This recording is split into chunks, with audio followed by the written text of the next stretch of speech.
आणि आपल्या वाघयज्ञाला आपण प्रारंभ करूया. भगवंतांनी 16व्या अध्यायाच्या सुरुवातीला ज्या दैवी संपत्तीचा विचार आपल्याला बोलून दाखवलाय त्यामध्ये यज्ञ या संकल्पनेचा विचार आपण करतो.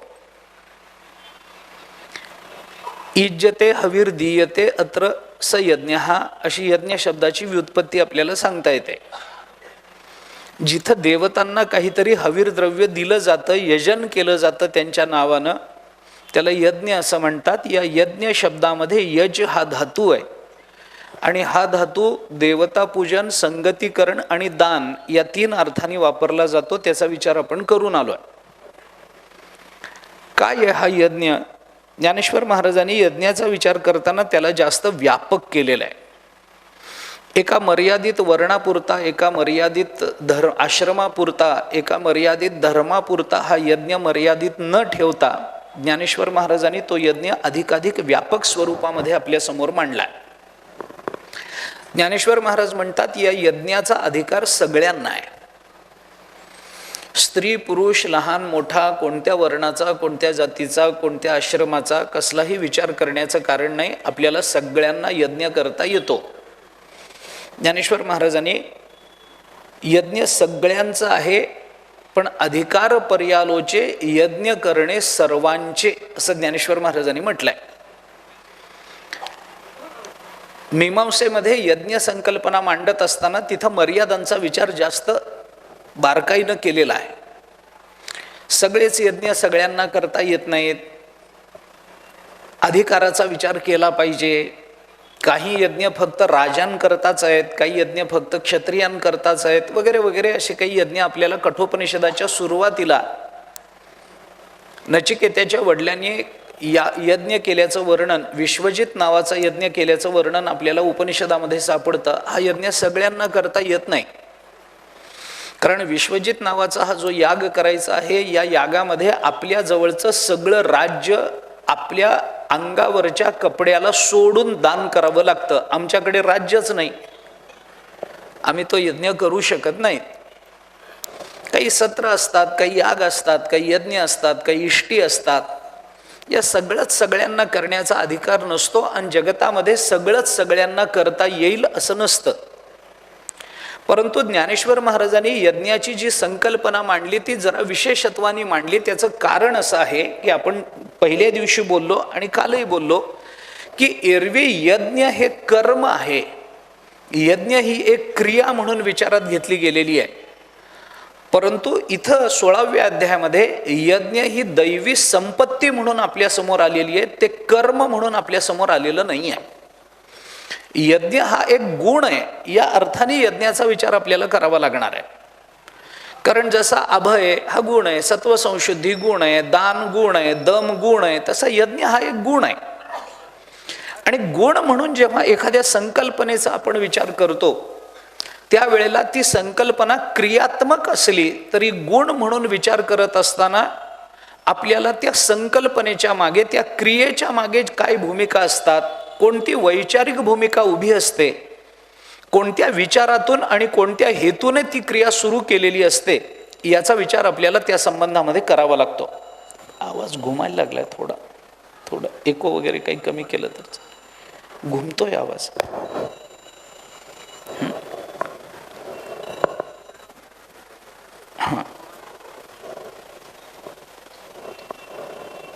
तर एखादी क्रिया करत असताना, ती क्रिया करत असतानाच्या त्या क्रियेच्या मागे काय विचार परंपरा उभी आहे, ती क्रिया करत असताना कोणत्या विचाराने ती प्रकट होते, हा विचार करणं अधिक महत्त्वाचं असतं. आणि मग तशा पद्धतीचा विचार इतर कोणत्याही क्रियांमधून आपला व्यक्त होत असेल किंवा तो हेतू ठेवून त्या विचारानं ती क्रिया होत असेल तर ती क्रिया म्हणजे ती संकल्पना होते. मला काय सांगायचंय तेवढं पुन्हा एकदा सांगतो मी आपल्याला. एखादी क्रिया करत असताना त्या क्रियेच्या मागचा हेतू एक संकल्पना आहे. यज्ञ नावाची संकल्पना आहे. मी हेच उदाहरण देतो. यज्ञ नावाची संकल्पना आहे. आपल्याला यज्ञ क्रिया म्हणून विचारात न घेता यज्ञ गुण म्हणून विचारात घ्यायचा आहे. गुण म्हणून यज्ञाचा विचार करत असताना यज्ञ या क्रियेच्या मागे जो हेतू असतो, यज्ञ ही क्रिया ज्या उद्देशानं प्रकट झालेली असते, तो उद्देश आणि तो हेतू जेव्हा ध्यानात घेऊन कोणत्याही क्रियेच्या मागे तो उद्देश आणि तो हेतू ठेवला जातो, तेव्हा ती क्रिया यज्ञ होऊन जाते. यज्ञ म्हणजे काय आहे? तर यज्ञ म्हणजे आम्ही एक काहीतरी यज्ञकुंड पेटवतो आहोत, त्याच्यामध्ये कुठलं तरी हवीर द्रव्य कुठल्या तरी देवतेच्या नावानं आम्ही देत आहोत आणि त्याच्यातून काहीतरी आम्हाला मरणोत्तर काहीतरी प्राप्त होणार आहे, अशा पद्धतीची एक क्रिया म्हणून यज्ञाचा विचार एरवी केला जातो. इथं मात्र तो कोणत्या उद्देशानं केला गेलेला आहे? तर ज्ञानेश्वर महाराज म्हणतात ते देवता पूजन आहे. तो यज्ञ कोणत्या हेतूनं केला गेलेला आहे? ज्ञानेश्वर महाराज म्हणतात ते दान या हेतूनं केला गेलेला आहे. कोणत्या हेतूनं? त्याच्याकरता संगतीकरण हे हेतू, हा हेतू त्याच्याकरता दिला गेलेला आहे. मग हे सगळे हेतू कशाकरता यज्ञ केला बाबा? कोणता यज्ञ केला? ज्ञानेश्वर महाराज म्हणतात आपलं कोणतंही कर्तव्य कर्म हा यज्ञ ठरतो. का ठरतो? कारण कर्तव्य कर्म करत असताना आपल्याला त्याच्यातून कोणत्या स्वार्थाची अपेक्षा नसते. कर्तव्य कर्माला विकल्प नसतो आणि विकल्परहित असणारं कर्म ज्या वेळेला सगळ्यांच्या कल्याणाकरता केलं जातं, त्यावेळेला त्याच कर्माला यज्ञ अशी संकल्पना आपल्याला देता येते, यज्ञ अशी संज्ञा देता येते, नाव देता येतं. म्हणून असा जो यज्ञ आहे तो यज्ञ यज्ञ यज्ञ म्हणजे काय आहे? ज्ञानेश्वर महाराजांनी आपल्याला सांगितलं, यज्ञ म्हणजे सगळ्यांच्या कल्याणाकरता केलेली क्रिया. आपलं कर्तव्य कर्म अत्यंत प्रामाणिकपणानं करत राहणं, याला ज्ञानेश्वर महाराज यज्ञ म्हणतात. याचा विचार काल आपण विस्ताराने करून आलोय. आत्ता आपल्याला पुन्हा त्याच्यामध्ये अडकायचं नाहीये. पण आपण थोडासा औपनिषदिक भूमिकांचा विचार जर केला तर आपल्याला ही गोष्ट त्याच्याबरोबरीनं लक्षात येते की उपनिषदामध्ये यज्ञ हा शब्द कशा करता वापरला गेला, कशा करता वापरला गेला. तर आपला जन्म हा सुद्धा यज्ञच आहे. उपनिषदाने त्याची एक संगती लावली.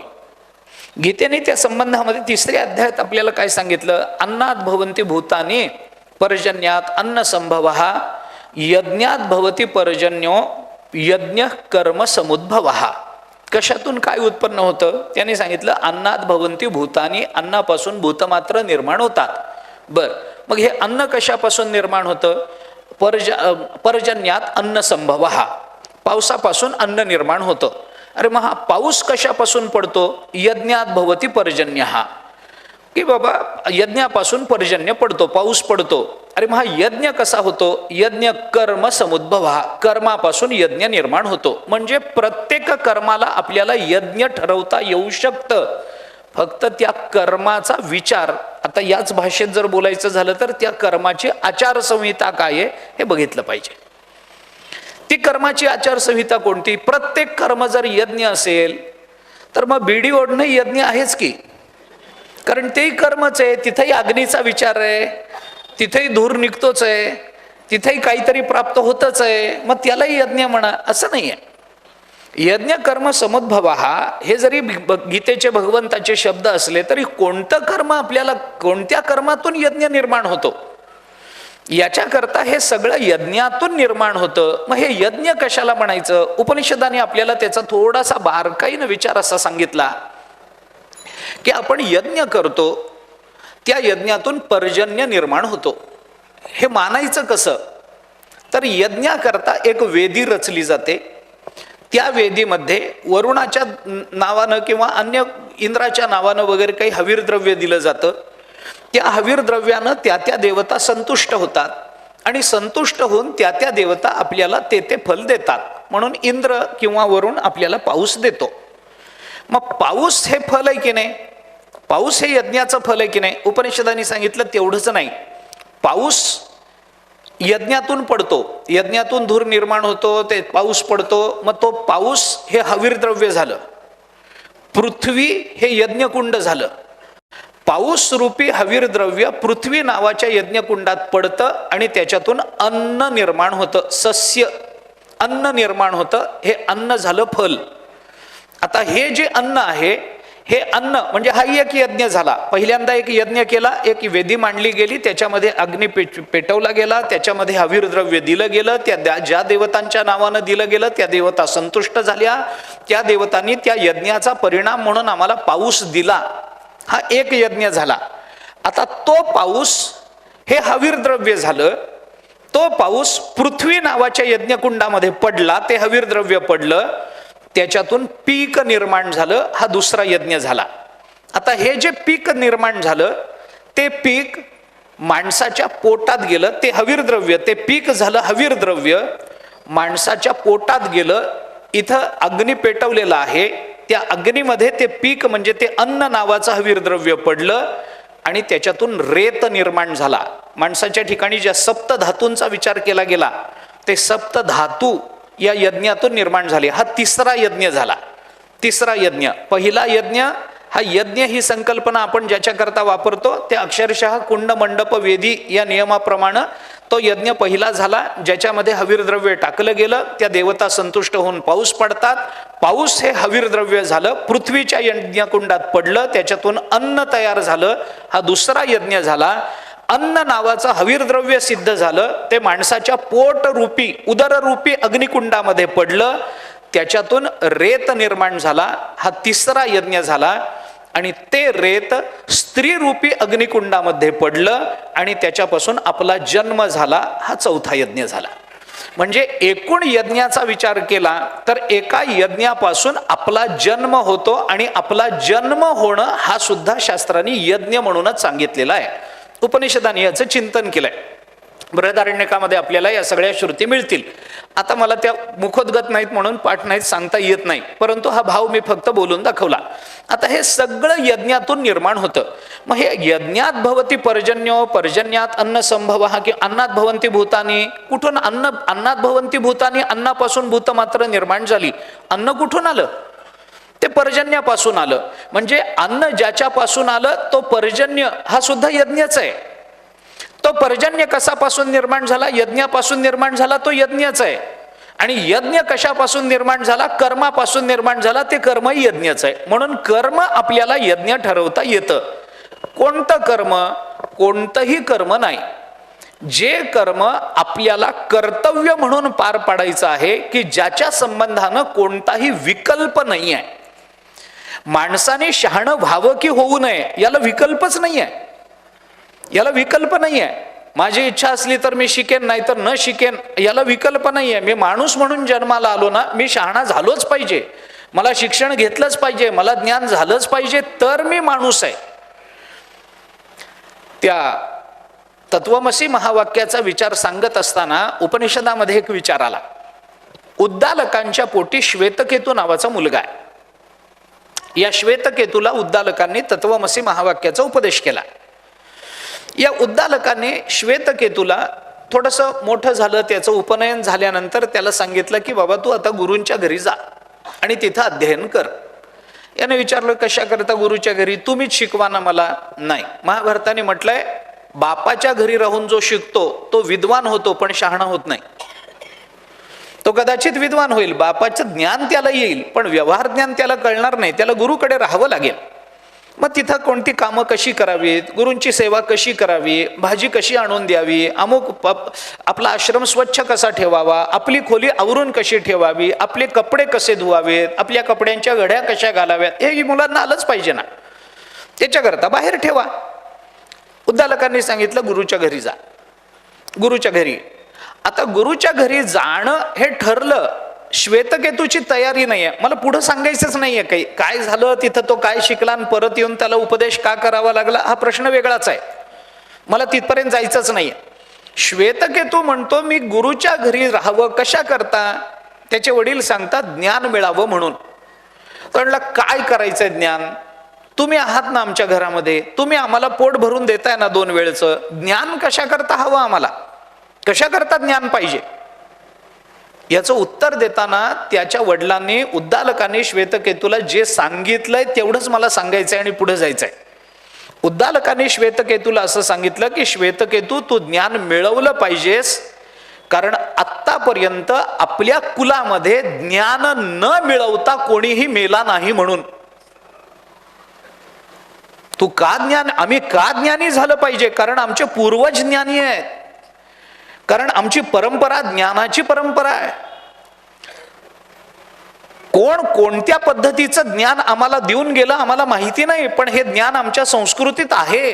ते उपनिषदापासून आलं असेल, ते व्यवहारातून आलं असेल, ते मोठ्यांच्या मुखातून आपल्यापर्यंत आलं असेल, ते विद्वानांनी दिलेलं असेल, कोणी आपल्याला पुस्तकातून दिलं असेल, कोणी बोलण्यातून दिलं असेल, पण आम्हाला ज्ञान झालं, आम्ही ज्ञानी असलं पाहिजे, कारण आमचे पूर्वज सगळे ज्ञानी होते, मागच्या पिढीपर्यंत सगळे. आमचाच प्रश्न आहे, मागच्या पिढीपर्यंत सगळे ज्ञानी आहेत आमच्याकडे, आणि मग आम्ही का ज्ञान मिळवू नये? आम्हाला ज्ञान मिळवलं पाहिजे, आम्ही हे केलं पाहिजे. कर्मातून यज्ञ होतो, पण कोणतं कर्म ज्या कर्माला विकल्प नाही आहे? ज्ञान यज्ञच आहे. 4थ्या अध्यायामध्ये ज्ञान यज्ञापेक्षा मोठा यज्ञ नाही म्हणून भगवंताने आधीच सांगून ठेवलंय आपल्याला. सगळ्यात मोठा यज्ञ कोणता असेल तर तो ज्ञान यज्ञ आहे. बाकीचे यज्ञ आहेत नाही असं नाही आहे, त्याचा परिणाम नक्की आहे. पण मीमांसेनी ज्या कर्माचा विचार यज्ञ म्हणून आपल्या समोर मांडलेला आहे, तो यज्ञ आम्हाला आत्ता फल देत नाही, आत्ता फल देत नाही. आम्ही एखादा यज्ञ केला आणि त्या यज्ञाचा परिणाम म्हणून जर आम्हाला स्वर्ग मिळत असेल तर तो स्वर्ग आम्हाला यज्ञ केल्याबरोबर मिळत नाही. त्याच्याकरता काल जाऊ द्यावा लागतो, हा देह इथं पडावा लागतो, आणि मग आम्हाला त्या स्वर्गामध्ये जाता येतं. हा देह घेऊन जाता येत नाही. त्यामुळे ती जी फलं यज्ञाची मिळतात ती सगळी मरणोत्तर आहेत, जिवंत असताना नाही. पण ज्ञान नावाचा यज्ञ असा आहे की तो केल्याबरोबर इथल्या इथे आम्हाला फल मिळतं. हा देह असतानाच आम्हाला त्याचं फल मिळतं. याच्याकरता पुष्कळ विचार आपल्याला बोलून दाखवला. 4था अध्याय फक्त आपण बघून घ्या, मला ते सांगायचं नाही, कारण मला यज्ञ ही संकल्पना आपल्या समोर ठेवायची आहे. ज्ञानेश्वर महाराजांनी या यज्ञाचा विचार करत असताना आपल्याला सांगितलं, आपलं कर्तव्य कर्म आपण प्रामाणिकपणानं पार पाडणं हा यज्ञ आहे.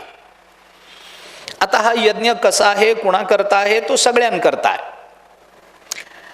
याच्यामध्ये ज्ञानेश्वर महाराजांनी, आपण काल शेवटी बोलत होतो तेवढा विचार पुन्हा एकदा बोलून दाखवतो.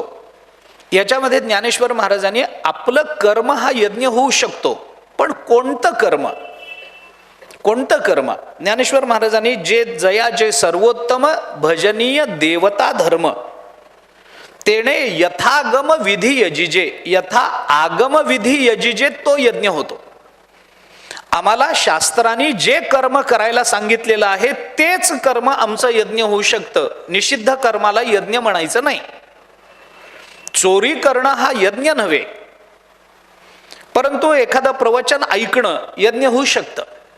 आपल्या कानरूपी हवनकुंडामध्ये विचाररूपी आहुती पडत राहते आणि त्याच्यातून आपल्या अंतःकरणामध्ये आनंद नावाच्या फलाची उत्पत्ती होते. यज्ञ झाला ना श्रवण. कान म्हणजे यज्ञकुंड आहे.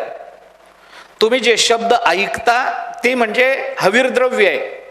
ते शब्दरूपी हवीरद्रव्य कान नावाच्या कुंडामध्ये पडतं आणि त्याच्यातून अंतःकरणामध्ये आनंदाची निर्मिती जर होत असेल तर त्याला यज्ञ म्हणायला हरकत नाही. मी काहीतरी बोलतो, हा माझ्याकरता यज्ञच आहे. आपण नेहमी हे शब्द वाचतो, भागवत ज्ञान यज्ञ, रामायणाचा ज्ञान यज्ञ, हे आपण वाचतो की नाही? ज्ञानेश्वरी ज्ञान यज्ञ. हे ज्ञान यज्ञ का म्हणायचं त्याला? कारण तोही यज्ञच आहे. का? कारण तेही शास्त्रांनी सांगितलंय करा म्हणून, तो विधी म्हणून सांगितला. पंढरपूरला आल्यानंतर विधी काय करायचा? तुकाराम महाराज सांगतात, चंद्रभागे स्नान विधी तो हरिकथा. विधी आहे, हरिकथा हा विधी झाला, म्हणून हरिकथा हा यज्ञ होतो. चंद्रभागेचं स्नान, आपण तीर्थ स्नानाला जातो म्हणजे काय आहे? तीर्थ यज्ञकुंड आहे, त्याच्यामध्ये आमच्या पापाची आहुती दिली जाते आणि त्याच्यातून आम्हाला पुण्य प्राप्त होतं, फल, झाला यज्ञ. जा नदीत स्नान करा, झाला यज्ञ. पण कोणत्या नदीत? पुन्हा तो प्रश्न आहे. शास्त्रांनी ज्याला तीर्थ म्हणून मान्यता दिली ती नदी, मग चंद्रभागा असेल, इंद्रायणी असेल, गंगा असेल, यमुना असेल, जे काही असतील ते. सामान्यतः असा विचार असतो की ज्या नद्या प्रत्यक्ष समुद्राला मिळतात किंवा ज्या नद्या प्रत्यक्ष समुद्राला मिळतात अशा नद्यांना प्राप्त होतात, अशा नद्यांना सामान्यतः तीर्थ म्हणण्याची प्रथा आहे. सामान्यतः ज्या नद्या समुद्राला मिळतात किंवा ज्या नद्या समुद्राला मिळतात अशा नद्यांना ज्या नद्या मिळतात त्या नद्यांना तीर्थ म्हटलं जातं. मग अशा तीर्थामध्ये आपण स्नान करा, तोही एका अर्थानं यज्ञ होईल. आपण जे जे कर्म यथा आगम असं शब्द वापरला ना ज्ञानोबारांनी, शास्त्र म्हणेल जे सांडावे ते राज्य ही तृण मानावे. शास्त्र म्हणेल ते कार्याकार्य विवेकी शास्त्रेची करावी पारखी आपण बोलून आलो. तस्मात शास्त्रम प्रमाणन्ते. ज्ञानेश्वर महाराजांनी 16व्या अध्यायाच्या या शेवटच्या श्लोकावर भाष्य करत असताना जी भूमिका मांडली ती बघा आपण. कृत्याकृत्य विवेकी शास्त्रेची करावी पारखी, अकृत्य ते कुडे लोकी वाळावे गा. कुडे म्हणजे खोटं. जे अकृत्य आहे शास्त्राशन जे करू नका म्हणून सांगितलं, जे करण्याला आपण बोललो त्या पद्धतीनं, जे करण्याला आपलं अंतःकरण मान्यता देत नाही. शास्त्र हा शब्द आपण ताणलाय काल बऱ्यापैकी. कशाला शास्त्र म्हणायचं? सताम संदेह पदेषु वस्तुषु प्रमाणम अंतःकरणम प्रवृत्तयः इथपर्यंत आलो आपण कालिदासाच्या वचनानुसार. शास्त्र या संकल्पनेचा विचार करताना आपलं अंतःकरण हे पंचमहाभूताच्या मिलित सत्वांशाचा परिणाम असल्यामुळे आपलं अंतःकरण स्वभावतः सात्विक आहे, कारण तो सत्वांशाचा परिणाम आहे. त्यामुळे ते स्वभावतः सात्विक आहे. आणि जे अंतःकरण स्वभावतः सात्विक आहे अशी सात्विक माणसं कोणाची दिशाभूल करत नसतात. म्हणून आपलं प्रामाणिक अंतःकरण आपली कधीही दिशाभूल करत नाही. आपल्या अंतःकरणाला विचारून आपण ज्या ज्या कृतीला आपलं अंतःकरण मान्यता देतं ती कृती करणं म्हणजेच शास्त्रानुसार चालणं आहे. ज्या कृतीला आपलं अंतःकरण मान्यता देत नाही ती सगळी कर्म निषिद्ध कर्म म्हणून बाजूला ठेवली पाहिजे. पण अंतःकरण जे प्रामाणिकपणानं सांगतं ते आम्हाला प्रामाणिकपणानं कबूल करून प्रामाणिकपणानं ऐकलं पाहिजे, एवढी गोष्ट नक्की आहे. आपण उदाहरण देऊन आलोय. चोर चोरी करतो त्याचं प्रामाणिक अंतःकरण त्याला सांगत असतं की नाही चोरी करणं पाप आहे, चोरी करू नये, चोरी चांगली नसते, याच्याने मनुष्य बंधनात पडतो, तुरुंगात जाईल, हे चोराला माहिती आहे की नाही? माहिती आहे. त्याचं अंतःकरण सांगत असेल की नाही? असेल. अनुमानच आहे, माहित नाही, अनुभव नाही, अनुमान सांगतो मी. सांगत असेल, चोराला त्याचं अंतःकरण सांगत असेल की चोरी करणं बरं नाही, परंतु तो चोर प्रामाणिकपणानं ते ऐकत नाही म्हणून त्याला तुरुंगात पडावं लागतं. त्याने जर त्याच वेळेला आपल्या अंतःकरणाचं म्हणणं ऐकलं तर त्याला पुन्हा काही करण्याचं कारण नाहीये. मी प्रामाणिकपणाने माझी नोकरी करतो, यज्ञच आहे. मी प्रामाणिकपणाने उद्योगधंदा करतो, यज्ञच आहे. म्हणून मी इतक्या साध्या विचारापर्यंत आलो की आत्ता तुम्ही जे श्रवण करता आहात ना तोही यज्ञच आहे. आत्ता मी जे बोलतो आहे तोही एका अर्थाने यज्ञ आहे.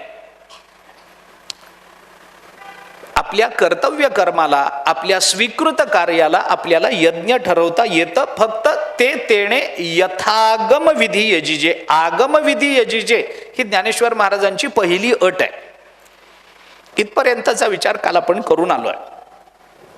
काल आपण शेवटी बोलताना असं म्हणालो होतो की हा यज्ञ करत असताना याच्यामध्ये 2 अडचणी येण्याच्या शक्यता ज्ञानेश्वर महाराजांनी बोलून दाखवल्या. आपण त्याला काल काय नाव दिलं होतं? यज्ञाचे रिस्क फॅक्टर्स. याच्यात आता रिस्क काय, रिस्क फॅक्टर काय, याच्यामध्ये अडचणी काय, प्रतिबंध काय, काय होऊ शकतं? आम्ही प्रामाणिकपणाने आमचं कर्तव्य कर्म करतो तो यज्ञ आहे, परंतु आपल्या परंपरेमध्ये, आपल्या संस्कृतीमध्ये, आपल्या इतिहासामध्ये आपण अनेक वेळेला हे ऐकलेलं आहे. रामायणामध्ये तर आपल्याला सुरुवातीलाच हे अयोध्याकांडामध्ये दिसून येतं. रामचंद्र प्रभू लक्ष्मण मोठे झाले. विश्वामित्र एके दिवशी दशरथांकडे आले आणि दशरथांना त्यांनी सांगितलं की माझी एक अपेक्षा आहे, माझी एक इच्छा आहे. दशरथांनी सांगितलं सांगा आपण. अहो आम्ही तुम्हाला वचन देतो, रघुकुल रीत सदा चली आई, प्राण जाय पर वचन न जाय. तुम्ही चिंता करू नका, आम्ही शब्द देतो, तुम्ही सांगा. आमचे रघुकुलाची रीत आहे, परंपरा आहे. ऋषीमुनींचे शब्द पूर्ण करणं, त्यांच्या इच्छा पूर्ण करणं, याच्यात आम्ही आमच्या जीवनाची धन्यता मानतो. बोला काय हवंय? त्यांनी सांगितलं काही नाही, अनेक वर्षापासनं आपल्या अरण्यामध्ये ऋषीमुनी यज्ञ करतात. हो म्हणे करतात. या यज्ञाचा विध्वंस राक्षस करतात. राक्षस या यज्ञाचा विध्वंस करतात. बर, मग तर त्या राक्षसांचं निराकरण करण्याकरता आता तुझी 2 मुलं मोठी झाली आहेत, ती मुलं मला पाहिजेत. राम पाहिजे आणि लक्ष्मण पाहिजे. मागितल्यानंतर दशरथांना त्या बरं वाटलं नाही. ते म्हणजे कशा करता, लहान आहेत अजून, ते आत्ता शिक्षण झालंय, कुठं त्यांना नेता, कुठं त्या राक्षसांसमोर उभं करता, एकदम एवढी मोठी कशाला त्यांना संकटात लोटता. अजून त्यांना काही अनुभव येऊ देत. अजून ते कधी मृगयाला गेले नाहीत, कधी एखादा सिंह मारला नाही, एखादा वाघ मारला नाही आत्तापर्यंत कधी, आणि तुम्ही एकदम त्यांना राक्षस मारायला सांगता. कशा करता? तुम्हाला जर त्या राक्षसांपासून यज्ञ वाचवायचा असेल तर मी येतो ना तुमच्या बरोबर. मी देवतांना मदत करणारा राजा आहे. देव आणि असुरांच्या युद्धामध्ये मी अनेक असुरांना देवाकडून मारलंय. देव अनेक वेळेला माझी मदत घेतात. माझ्यामध्ये ते सामर्थ्य आहे, मी बरोबर येतो. त्यांनी सांगितलं तुझी गरजच नाही, मला मुलंच पाहिजे, तू नको. मग त्यांनी नाही म्हणून सांगितलं. मग विश्वामित्र रागावले. मग वसिष्ठ आले. वसिष्ठांनी समजून सांगितलं की बाबा तू ज्याला मुलगा समजतोयस ना, आणि राक्षसांसमोर उभं राहून त्याच्या जीवाचं काही बरं वाईट होईल अशी तुला जी भीती वाटते ना, ती काही करू नको, तशी भीती बाळगू नको. अरे तुझ्या पोटी आलेलं प्रत्यक्ष परब्रह्म आहे, काही तू घाबरू नको. वसिष्ठांनी काही समजावून सांगितलं. आणि मग रामचंद्र प्रभू आणि लक्ष्मणाला घेऊन विश्वामित्र यज्ञ संरक्षणार्थ निघून गेले. ही कथा आपण रामायणाच्या सुरुवातीला अयोध्याकांडामध्ये अनेक वेळेला ऐकली असेल. यज्ञ केला, चांगलं कर्म आपण करत आलो, शास्त्रानुसार कर्म करत आलो, ज्या कर्माचा हेतू केवळ आत्मकल्याण आणि स्वकल्याण नसून परकल्याणापर्यंत त्याचा हेतू विस्तारला जातो. कारण कर्तव्याची भूमिका ही फक्त आपल्या एकट्या करता मर्यादित नसते, अनेकांकरता ती विस्तारली जाते, अनेकांचं हित त्याच्यामध्ये सामावलेलं असतं. मग असं जे कर्तव्य कर्म ज्या वेळेला आम्ही लोककल्याणार्थ म्हणून करत असतो, त्यावेळेला अशा कार्यामध्ये विघ्न येणं हे स्वाभाविक असतं. आणि कर्तव्यामध्ये किंवा यज्ञामध्ये किंवा चांगल्या कार्यामध्ये किंवा जगत कल्याणाच्या कर्मामध्ये विघ्न आणणाऱ्यांनाच पूर्वीपासून राक्षस असं म्हणत आलेले आहेत. राक्षस ही संकल्पना तेव्हापासून त्याच अर्थाने आलेली आहे. मला एक राक्षस तुम्ही सांगा की जो चांगल्या कामामध्ये सहभागी झालाय. असं होत नाही. तो काहीतरी यज्ञामध्ये तो विघ्न आणणार. मग ते राक्षस यायचे, मग ते यज्ञामध्ये रक्त ओतायचे, त्या यज्ञामध्ये मांस टाकायचे, त्या यज्ञाचा विध्वंस करायचे, त्या ऋषींना बसलेल्या पळवून घेऊन जायचे, त्यांना भीती दाखवायचे, त्यांना तिथून किंवा त्या यज्ञकुंडामध्ये पाणी ओतायचे. असं करत ते सगळं ते यज्ञाचा विध्वंस. मग त्रिशिरा वगैरे ते सगळे होते तिथं. त्यांना मग रामचंद्र प्रभूंनी मारलं वगैरे. म्हणजे यज्ञ सुरू झाला की त्या यज्ञामध्ये प्रतिबंध येतात, असुर ते प्रतिबंध करतात. आता त्या यज्ञामध्ये 3 असुरांचा विचार अयोध्याकांडामध्ये आला. ज्ञानेश्वर महाराजांनी या यज्ञाची संकल्पना मांडत असताना 2 असुरांचा विचार बोलून दाखवलाय की हे 2 जर असुर आपल्या यज्ञ कर्मामध्ये आले तर आपला यज्ञ ते पूर्ण होऊ देत नाहीत. याच्याकरता आपल्याला काय केलं पाहिजे हा विचार, मग ते कोणत्या रामचंद्र प्रभूंना आणायचं वगैरे वगैरे विचार नंतर आहे. पण आपण यज्ञ करताना त्याच्यामध्ये प्रतिबंध येतो. मागे मी आपल्याला स्वामी विवेकानंदांचं एक वाक्य सांगितलं होतं, मला आठवतंय, आपल्याला आठवत असणार कारण माझा विश्वास आहे तुमच्यावर, स्मरणशक्तीवर. स्वामी विवेकानंदांनी असं म्हटलंय की आपण स्वीकारलेल्या कार्यामध्ये जर अडचणी येत नसतील तर डोळे झाकून समजा की आपला रस्ता चुकलाय. आपला रस्ता चुकलाय. जर आपला रस्ता बरोबर आहे तर अडचणी येणारच आहेत. आपण न्याय मार्गावर असू तर प्रतिबंध येणारच आहेत. कारण अन्यायाला प्रतिबंध फार नसतात, न्यायाला प्रतिबंध फार असतात. उदाहरण फार देत नाही. सिनेमाला निघालेल्या कुटुंबाला फार अडचणी येत नाहीत. उलट सगळे अरे वा सिनेमाला चाललात, वा वा, सगळे मिळून वा वा वा, छान छान, कुठला अमुक तमुक तमुक तमुक, धुरंधर सध्याचं ते चालू आहे ना, काय मी आजच वाचलं वर्तमानपत्रात, सिनेमाला चालला, वा वा, छान छान छान. पण हेच कुटुंब पंढरपूरला निघालं की कशाला जाता, घराला कुलूप लावून जाता, काही झालं इकडं तर एकाने कुणीतरी, म्हणजे एकाला तरी वारीपासून वंचित ठेवणं. म्हणून मी म्हणलं मला उदाहरणं फार द्यायची नाहीत, एवढ्या एका उदाहरणावरून आपण समजून जा मला काय म्हणायचंय ते. स्वीकृत कार्य आहे ते कार्य म्हणजे यज्ञ होणार आहे आणि त्या यज्ञामध्ये दोन प्रतिबंध येणार आहेत. हे दोन प्रतिबंध म्हणजे यज्ञाचा विध्वंस करणारे दोन असुर आहेत. ज्ञानेश्वर महाराजांनी या दोघांचा विचार आपल्या समोर ठेवला आहे की यज्ञ करायचा आहे ना, मग ही अट लक्षात घ्या, ही काळजी घ्या. त्याच्यातला पहिला विचार बोलून दाखवताना ज्ञानेश्वर महाराजांनी सांगितलं, तैसे अधिकार पर्यालोचे, हे यज्ञ करणे सर्वांचे परी, पण परी काय अडचण येईल. ज्ञानेश्वर महाराज म्हणतात, परी विष फळाशेचे न घापे माझी. पहिला राक्षस. आणि दुसरा राक्षस कोणता आहे, आणि मी करता ऐसा भावो, नेदिजे देहाचे निजावो, ना वेदाज्ञेसी तरी ठावो, होई जे स्वये. दुसरा राक्षस. दोन राक्षसांचा विचार ज्ञानेश्वर महाराजांनी बोलून दाखवला. काय आहे, आमचं प्रत्येक कर्म, कर्तव्य कर्म यज्ञ होऊ शकतं, पण त्याच्यामध्ये दोन असुर विघ्न निर्माण करू शकतात. कर्तव्यातून फलाची अपेक्षा हा पहिला राक्षस आहे, आणि कर्तव्य करत असताना मी करतो हा अहंकार हा दुसरा राक्षस आहे. दोन विचार ज्ञानेश्वर महाराजांनी परी हा शब्द वापरून पुढे बोलून दाखवले. हे महत्वाचे आहे. कर्तव्यामध्ये फलाची अपेक्षा असेल तर त्याला कर्तव्य म्हणायचंच नाही ना. आई वडिलांचं संगोपन, आई वडिलांचं पोषण पालन हे मला त्यांच्या वृद्धावस्थेमध्ये करावं लागेल. कशा करता, त्यांनी त्यांच्या कमरेची चावी मला द्यावी म्हणून. हे कर्तव्य नाही, हे कर्तव्य नाही. वरून प्रेम दाखवलं गेलेलं असलं, कारण आत एकदा फलाची इच्छा निर्माण झाली की वरून निर्माण झालेल्या ज्या कर्तव्यातल्या मुळाशी असणारं जे प्रेम असतं त्या प्रेमाला बाधा निर्माण होत असते. अपेक्षा आणि प्रेम या दोन गोष्टी कधी एका केंद्रात राहू शकत नाहीत. जिथं प्रेम आहे तिथं अपेक्षा राहूच शकत नाही, आणि जिथं अपेक्षा येते तिथं प्रेम राहूच शकत नाही. अपेक्षा निर्माण झाली, इच्छा निर्माण झाली की प्रेमाचा तरी घात होतो, किंवा प्रेमाची प्रबलता निर्माण झाली तर अपेक्षांचा तरी घात होतो. कशाचा घात करायचा हा प्रश्न स्वतंत्र आहे. परंतु मला हे मिळावं, वरून प्रेम दाखवलं जातं पण आतून आशा ठेवली जाते. सामान्य उदाहरण तुकाराम महाराजांनी दिलंय.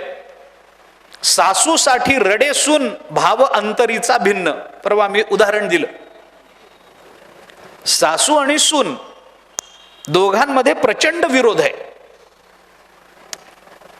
आतापर्यंतच्या मानवी जन्मापासूनच्या इतिहासामध्ये, मनुष्य कधी जन्माला आला तेव्हापासूनच सांगतो, आतापर्यंतच्या मानवी जीवनाच्या इतिहासामध्ये दोन व्यक्ती कधीही निर्माण झालेल्या नाही आहेत. दोन व्यक्तींचा जन्मच झाला नाही. एक चांगली सासू आणि दुसरी चांगली सून. सासवा सुना पुष्कळ निर्माण झाले आहेत, पण चांगले हे अजून निर्माण झाले नाहीत. होतच नाही. सासू सुनेमध्ये भांडण, दोघांची तोंड दोन दिशेला, पटेना, एका घरात राहिल्या, दोघांचं बोलणं नाही. हिने स्वयंपाक करावा आपल्या पुरता, सासू स्वयंपाकघराच्या बाहेर आल्यानंतर सुनेनी स्वयंपाकघरामध्ये जावं, आपला ना आपल्या नवऱ्याचा स्वयंपाक करावा, इतकं विकोपाचं भांडण, बोलणंच नाही. आणि एके दिवशी सासू मेली, गेली, झालं. आता व्यवहार आहे, लोक जमतात, अमुक तमुक, आणून ठेवलं बाहेर सगळं. ती सून जी होती ती तिच्या अंगावर पडून पडून रडायला लागली. कशा करता? लोकांना कळे ना की एवढी रडते, हे दुःखाश्रू समजायचे का?